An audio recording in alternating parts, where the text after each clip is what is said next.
পেরেছি। যারা এই শেষ করার কারিগর তারা আজকে ব্যক্তিগতভাবে আমাদেরকে সম্বর্ধনা দিয়েছে। আমি আপনাদেরকে স্যালুট জানাচ্ছি। আমি আমার জীবনে মনে হয় যে বড় কোনো প্রাপ্যতা আমার আছে কিনা আমি জানি না। আপনাদের কাছে আমি চিরকৃতজ্ঞ। আপনারা দেখেছেন এখানে বসার পর থেকে আমি এই ঘরটা অনেক দৃষ্টি দিয়ে দেখতেছি। যারা এই দেশটাকে স্বাধীন করলো, যাদের কাছে আমরা চিরঋণী, আজকে এরকম একটা জরাজীর্ণ ঘরে আপনারা বসে থাকেন, এটা আমাদের জন্য খুব লজ্জাস্কর বিষয়। আমি স্বনির্বন্ধভাবে আপনাদের কাছে হাত জোর করে বলতেছি, আপনারা যদি অনুমতি দেন, আমি আপনাদের এই ঘরটার, বিশেষ করে এই পাশের ওয়ালটা, দুটা ফ্যান চলতেছে, মাঝখানে একটা ফ্যান, এবং এই রুমটার রং কারুকার্য করার জন্য আমি ব্যক্তিগতভাবে এই ওয়ালটা হয়তো আরো কিছুটা দিন টিকিয়ে রাখা সম্ভব হবে যদি আমরা এখানে নেট ফিনিশিং করে একটু কাজ করে দেই। আমি ব্যক্তিগতভাবে আপনারা অনুমতি দিলে এই কাজটুকু আমি করে দিতে চাই। আপনাদের আপনারা ভালো একটা পরিবেশে করবেন। আগামীকাল থেকে, যেহেতু আমাদের সম্মেলন আগামীকাল, পরশুদিন থেকে এটার রিপেয়ারিং এর ব্যক্তিগতভাবে কাজ যতটুকু করা যায় আমি আমার নিজ উদ্যোগে করে দেবো ইনশাল্লাহ। একটু অনুমতি যদি আপনারা আমাকে দেন।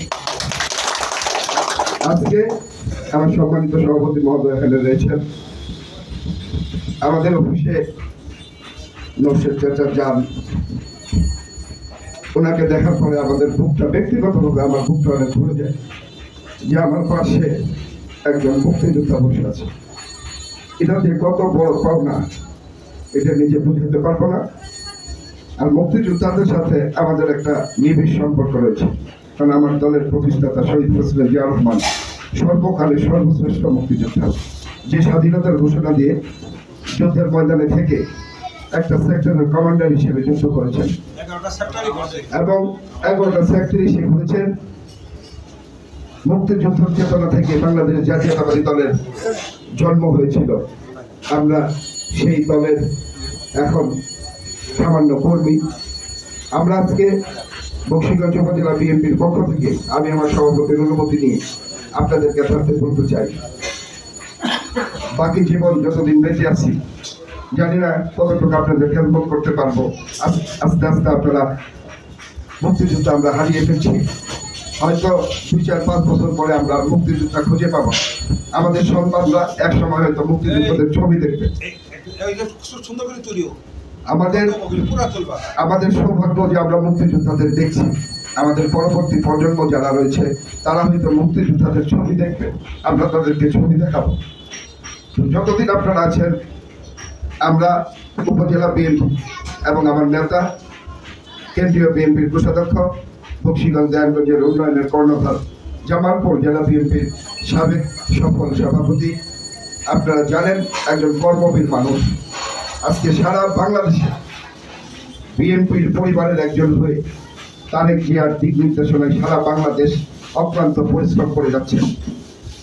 উনি কালকে ব্যক্তিগতভাবে জামালপুর এসেছিলেন, আমরা ওনার কাছে গিয়েছিলাম।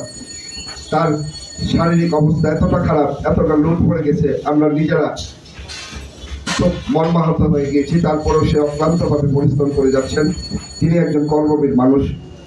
আমরা যদি আগামী নির্বাচনে, আপনারা জানেন নির্বাচনের রোডম্যাপ হয়তো খুব অল্প সময়ের মধ্যে দিয়ে দেবে। আগামী নির্বাচনে বাংলাদেশ জাতীয়তাবাদী দল আপনাদের প্রত্যক্ষ পরোক্ষ সমর্থন নিয়ে যদি ক্ষমতায় অধিষ্ঠিত হয়, আমরা বক্সিগঞ্জ দেয়ানগঞ্জের মানুষ এতটা সৌভাগ্যবান যে আমরা বড় একটা মন্ত্রণালয়ের দায়িত্বে রশিদুজ্জামান মিল্লাত সাহেব পাবেন।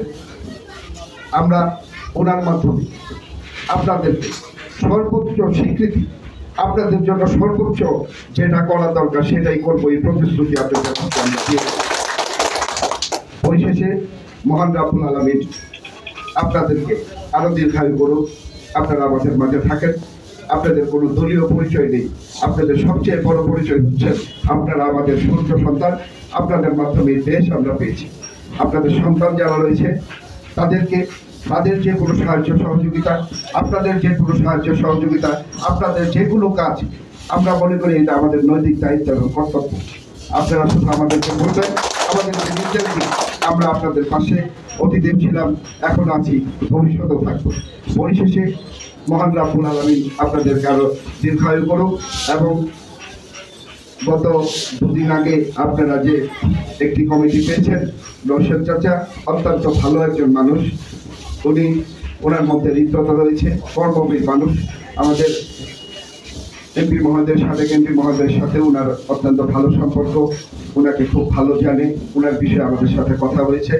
উনি একজন কর্মবীর মানুষ, ওনার মাধ্যমে হয়তো আপনাদের সবার সব ধরনের সমস্যাগুলো মহান রাব্বুল আলামিন যদি আমাদেরকে জীবিত রাখে, আমরা আপনাদের পাশে আছি, আমরা আপনাদের পাশে থাকবো। পরিশেষে সবার সুস্বাস্থ্য মঙ্গল কামনা করে আপনাদের প্রতি আবারও কৃতজ্ঞতা জানিয়ে আমি আমার কথা শেষ করছি। খোদা হাফেজ, বাংলাদেশ জিন্দাবাদ, সবাইকে ধন্যবাদ।